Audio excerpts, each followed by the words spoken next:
भगवान इनके लिए रस्सी से बंधे रहे। आज ऐसी सखूबाई की कहानी हम सब श्रवण करेंगे। महाराष्ट्र के एक गांव में एक ब्राह्मण रहते थे। उनके घर में केवल 4 लोग थे। वो ब्राह्मण, उनकी पत्नी ब्राह्मणी, उनका पुत्र और उनकी पुत्रवधू। उनकी पुत्रवधू बड़ी ही साध्वी और भक्ता थी, जिनका नाम सखूबाई था। वह बचपन से ही संत महात्माओं का संग करके निरंतर श्री कृष्ण के चिंतन में तन्मय रहती थी। जैसे गाय कसाई के चक्कर में फंस जाए, वैसे ही वो साध्वी सखूबाई की शादी ऐसे परिवार में हुई जहाँ उनकी सास, ससुर और पति तीनों ही उनके विरुद्ध थे। उनकी सास उन्हें थप्पड़ मारती थी और गालियाँ भी दिया करती थी। उनके परिवार में सब उनके भजन के विरुद्ध थे, लेकिन सखूबाई ने कभी किसी से कुछ नहीं कहा। उनके पति भी उनके अनुकूल नहीं थे। सखूबाई को बहुत कष्ट दिया जाता था, लेकिन वह एक पल के लिए भी भगवत विस्मरण नहीं होने देती थी। उन्होंने इतनी प्रतिकूलता के बाद भी उन तीनों से द्वेष नहीं किया।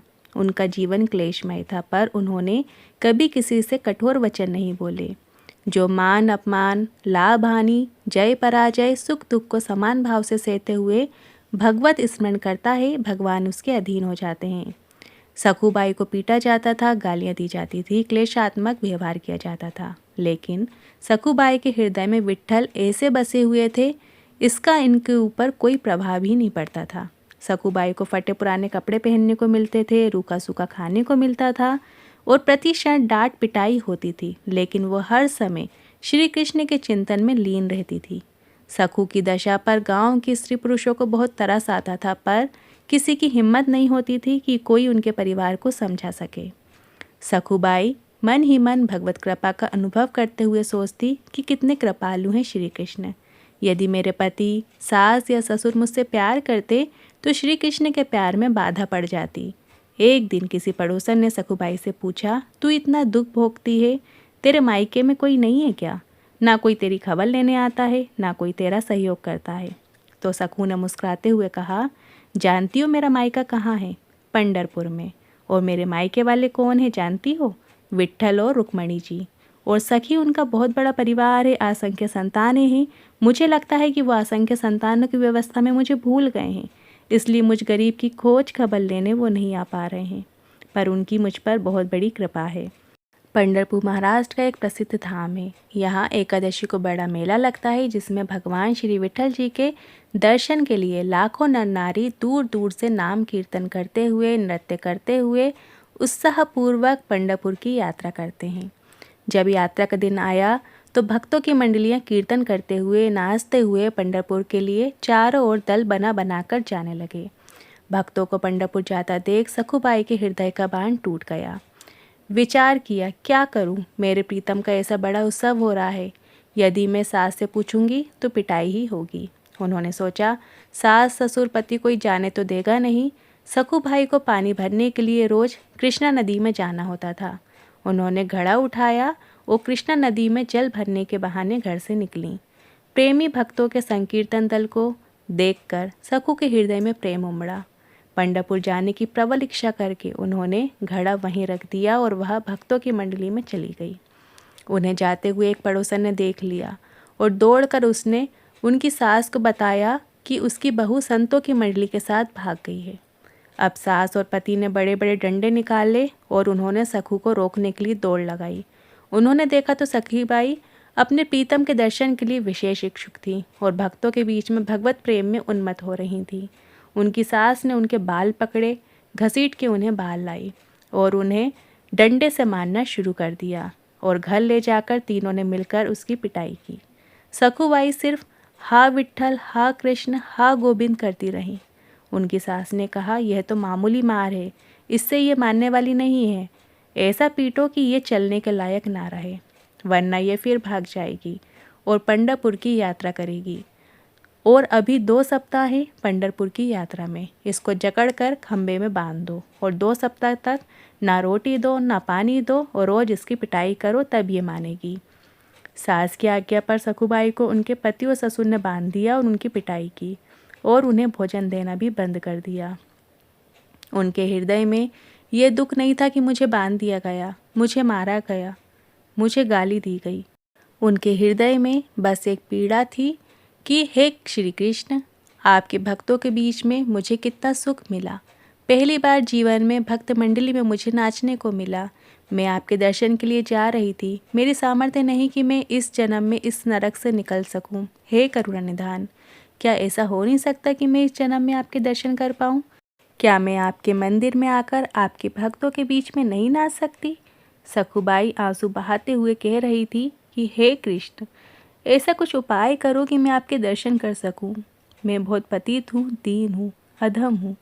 मेरी सामर्थ्य नहीं कि मैं आप तक आ सकूं। हे प्रभु, आप कृपा करो।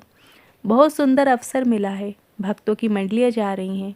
आपके दर्शन करने के लिए बार बार ऐसा अवसर नहीं आएगा। हे नाथ, आप कृपा करोगे तभी दर्शन हो सकते हैं। मेरी सामर्थ्य नहीं कि मैं इस चुंगल से छूट सकूं। सखुबाई श्रीहरि का आंतरिक चिंतन कर रही थी। जब भक्त तकलीफ में हो तो हरि को चैन कैसे पड़ सकता है। रुक्मिणी जी ने देखा तो प्रभु के चेहरे पे उदासी और बहुत बड़ी चिंता थी। उन्होंने ठाकुर जी को पूछा कि नाथ, आप चिंता में कैसे? लगता है कोई भक्त कष्ट में है। भगवान ने कहा, हाँ, एक ऐसी भक्त है जिसको बहुत पीटा जा रहा है, क्लेश दिया जा रहा है। वो मुझसे मिलना चाह रही है और उसको बांध दिया गया है। आपको थोड़े दिन के लिए हमसे विरासत लेना पड़ेगा, क्योंकि हमें कुछ दिन वहाँ रहना पड़ेगा, तभी बात बनेगी। रुक्मिणी जी से ऐसा कहे और प्रभु तत्काल सखुबाई के समीप पहुँच गए। उन्हें न भोजन दिया जा रहा है, ऊपर से गालियाँ दी जा रही हैं, पिटाई की जा रही है। सखुबाई की आंखों से अश्रु बह रहे थे और वो प्रभु के ध्यान में निमग्न थी। प्रभु ने एक बहुत सुंदर नवयुवती का रूप धारण कर लिया और बोले, सखुबाई, मैंने सुना है तुम पंढरपुर जाना चाहती हो, चलोगी मेरे साथ पंढरपुर?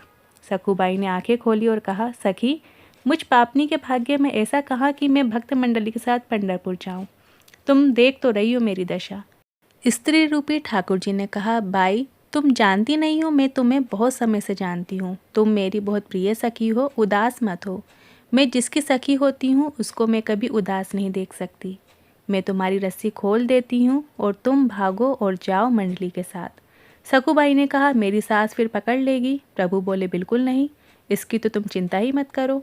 ठाकुर जी ने सखुबाई को निकाला और स्वयं सखुबाई का रूप धारण करके रस्सी में बंध गए। जिनका नाम स्मरण करने से माया का बंधन टूट जाता है, जिनको पाना बड़े बड़े योगियों के लिए भी दुर्लभ है, वही भगवान अपनी भक्त सखुबाई के लिए एक साधारण स्त्री की तरह बंध गए। ठाकुर जी चुपचाप चांटे खा रहे हैं। ठाकुर जी को कई दिन हो गए भोजन नहीं मिला, पानी नहीं मिला और रोज उनकी पिटाई भी हुई। 14 दिन बीत गए, प्रभु बंधे रहे, रोज डंडे और गालियाँ खा रहे हैं। उनके पति को उन पर दया आई तो उन्होंने सखुबाई के रूप में जो ठाकुर जी बंधे थे उनको खोल दिया। पति की आज्ञा के अनुसार सखुबाई रूपी श्री भगवान ने स्नान किया, सुंदर रसोई बनाई और सबको खिलाया। भोजन पाने के बाद तीनों के हृदय में बहुत प्यार उदय हुआ। सखु रूपी भगवान ने अपनी सेवा और सुंदर व्यवहार से पति, सास, ससुर तीनों के स्वभाव को बदल दिया। अब तीनों सखुबाई स्वरूप श्री भगवान से बहुत प्यार करने लगे। उधर सखुबाई पंढरपुर पहुँच के नाम संकीर्तन करते हुए नाच रही हैं। प्रभु के प्रेम में वो इस बात को ही भूल गई हैं कि मेरी जगह कोई और सखी बंधी हुई है। आनंद में विभोर हुई सखुबाई ने चंद्रभागा नदी में स्नान करके मंदिर के अंदर प्रवेश किया। वो मंदिर में जाकर श्रीहरि के दर्शन करके आनंद सिंधु में डूब गई। सखुबाई का प्रभु में ऐसा मन लगा कि उन्होंने प्रभु के सामने प्रतिज्ञा कर ली कि जब तक शरीर में प्राण रहेंगे मैं पंढरपुर की सीमा के बाहर ही नहीं जाऊंगी। उन्हें क्या पता था कि उनके बदले पंडितनाथ जी वहाँ बंधे हुए हैं। सखुबाई पांडुरंग के ध्यान में संलग्न हो गईं। सखुबाई के सामने वो स्वरूप प्रकट हुआ कि सखुबाई विहल हो गईं और भगवान के सौंदर्य के दर्शन में इतना मुग्ध हो गईं कि उनके प्राण छूट गए।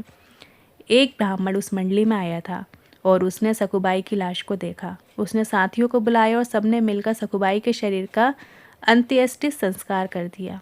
इधर रुक्मिणी जी ने विचार किया कि ठाकुर जी कह के गए थे कि कुछ ही दिनों में मैं वापस आ जाऊंगा, आज तक वापस नहीं आए। फिर ध्यान करके देखा तो जिससे के लिए वो गए थे उसने तो शरीर छोड़ दिया और उसके शरीर का अंतिम संस्कार भी हो गया। अब मेरे प्रभु को तो बहू बनकर वहाँ रहना ही पड़ेगा। अब रुक्मिणी जी को बड़ी चिंता हुई। रुक्मिणी जी शमशान पहुंची और उन्होंने सखुबाई की राख, हड्डी वगैरह को एकत्रित किया और प्रेम दृष्टि से देखा तो सखुबाई जीवित हो गई। सखुबाई को ऐसा लगा ही नहीं कि जैसे वह गाढ़ निद्रा से जगी हूँ, ऐसा लगा। रात को सपने में रुक्मणी जी ने सखुबाई से कहा, देखो पुत्री, तुम्हारा प्रण पूरा हुआ। तुमने कहा था कि जब तक इस शरीर में प्राण रहेंगे मैं पंढरपुर की सीमा के बाहर नहीं जाऊंगी। तुम्हारा वह शरीर तो जल गया, अब तुम लौट जाओ। मेरे प्रीतम तुम्हारे रूप में तुम्हारे घर पर हैं। आदेश पाकर सखुबाई आनंद मगन होकर 2 दिन बाद यात्रियों के साथ वापस लौट आईं। सखु को आता देख सखु वेशधारी भगवान पंडरीनाथ जो वहाँ बहु रूप में थे, उन्होंने सोचा कि अगर वो यहाँ आ गई और मैं भी यहाँ रहा तो गड़बड़ हो जाएगी। ठाकुर जी ने तत्काल सास से कहा कि मैं पानी लेने जा रही हूँ। उन्होंने घड़ा लिया, घाट पर गई और पूर्व परिचित सखी का वेश धारण कर सखुबाई से मिली। उन्हें देखते ही सखुबाई को सारी बातें याद आ गईं। सखुबाई ने दौड़ करके उन्हें हृदय से लगाए और कहा, सखी, आपकी कृपा से मुझे पंढरपुर जाने को मिला। मुझे मेरे ठाकुर जी के दर्शन हुए, उनके चरणों को पकड़ लिया। बहन, तुम्हें बहुत कष्ट भोगना पड़ा होगा ना मेरी वजह से। ठाकुर जी ने कहा कि तुम चिंता मत करो, तुम सुखी हो गई ना। सखुबाई ने कहा, हाँ। ठाकुर जी ने कहा, मुझे कोई कष्ट नहीं हुआ। यदि तुम्हें सुख मिला तो हर कष्ट मेरे लिए सुखमय है। तुम ये घड़ा लो, इसमें जल भरो और घर जाओ। सखुबाई घड़ा भरकर अपने घर को आ गईं और ठाकुर जी अंतर्धान हो गए। सखुबाई घड़ा उठाकर जब घर पहुंची और स्वाभाविक अपने काम में लग गईं, सखुबाई को सास ससुर और पति के बदले हुए स्वभाव को देखकर बड़ा आश्चर्य हो रहा है कि इतना प्यार मिल रहा है। दूसरे दिन वो ब्राह्मण जिसने सखुबाई के शरीर का अंतिम संस्कार किया था वो वापस आया और उसने सखुबाई के घर पहुंचकर कहा कि मैं एक खबर देने आया हूँ। तुम्हारी बहू पंढरपुर गई थी, जहाँ ठाकुर जी के दर्शन करके उसके प्राण निकल गए और हम सब ने उसके शरीर का अंतिम संस्कार कर दिया। परिवार वालों ने कहा कि हमारी बहू तो घर के अंदर है। आवाज़ लगाई, सखुबाई सामने आ गई। उस ब्राह्मण के होश उड़ गए। आखिर ब्राह्मण के बहुत कहने पर उन्होंने सखु को अपने पास बुलाकर पूछा कि हमने तुम्हें यहाँ बांध रखा था, लेकिन ये कहते हैं कि तुम पंढरपुर में गई हो और वहाँ मर गई हो। ये कैसी बात है? सखुबाई ने कहा, ये जो कह रहे हैं बिल्कुल सत्य है। जिस समय आपने मुझे बांध रखा था उसी समय कोई नवयुवती स्त्री आई थी और उसने मेरी सहायता की और मुझे खोल दिया।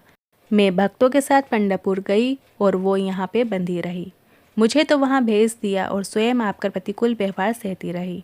मैं पंढरपुर जरूर गई थी, वहाँ एक दिन मुझे बेहोशी भी हुई।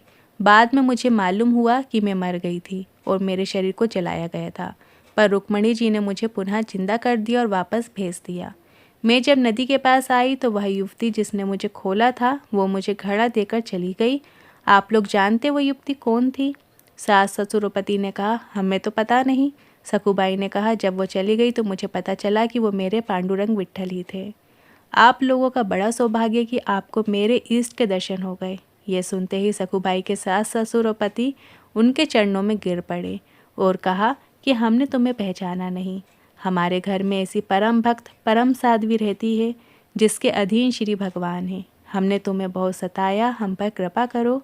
संत सखुबाई ने सास ससुर और पति को भक्ति का उपदेश दिया। तीनों भजन परायण होकर सखुबाई की कृपा से भगवत धाम को प्राप्त हुए। इस कहानी से ये निष्कर्ष निकलता है कि यदि उपासक भक्ति मार्ग में आगे बढ़ रहा हो और उसके जीवन में यदि प्रतिकूलता आती है तो उसे आनंदित होना चाहिए कि अब हरि जल्दी ही आने वाले हैं। जब जब प्रतिकूलता किसी भक्त के जीवन में आई तो भगवान का ऐसा अवतार हुआ जो ना तो पुराणों में लिखा है और ना ही शास्त्रों में। हरि हमें हर क्षण देख रहे हैं। कभी निराश मत होना, चाहे जितना दुख आए, क्लेश आए। आपको दुख क्लेश देने वाले व्यक्ति को कभी क्लेश देने का विचार मत करना, आनंदित होकर सहना। तो हरि आप पर कृपा करके आएंगे और आपको हृदय से लगा लेंगे। इससे हमारा जन्म जन्म का दुख दूर हो जाएगा। बोलो राधे राधे।